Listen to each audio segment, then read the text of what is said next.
le questionnaire qui est donc destiné aux stagiaires, qui leur demande quelles sont ses préférences. Hein. On est vraiment au niveau de la déclaration d'un certain nombre de préférences et non pas sur ce que font effectivement les stagiaires en situation d'apprentissage. Donc c'est une possibilité, un éventuel décalage qui est là déjà et qui peut être le support d'une discussion avec le psychologue dans un suivi psychopédagogique et en même temps avec le formateur. Et d'autre part, c'est l'écart éventuel entre ce que déclare le stagiaire hein, et ce que le formateur observe. Je reprends l'exemple que citait René hein, pour les maîtreurs, par exemple. Hein.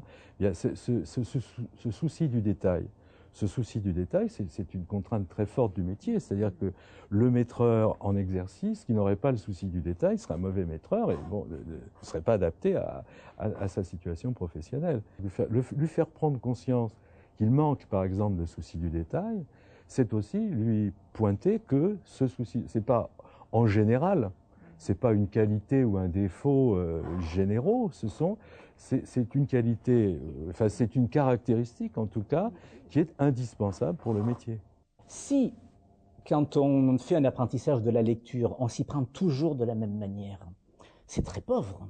Si on essaie chaque fois qu'on le peut de diversifier la manière dont on s'y prend, c'est-à-dire de demander à des élèves de faire des choses différentes, on va progressivement construire une palette beaucoup plus importante de compétences.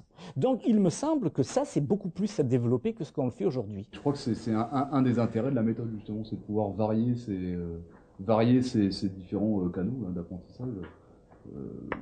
Certains, s'ils ont besoin d'approfondir les choses sur l'écrit, ils vont pouvoir le faire à leur rythme, et puis d'autres vont pouvoir se raccrocher au discours du formateur, à l'entretien, aux documentations qui sont à leur disposition, aller visionner une cassette vidéo.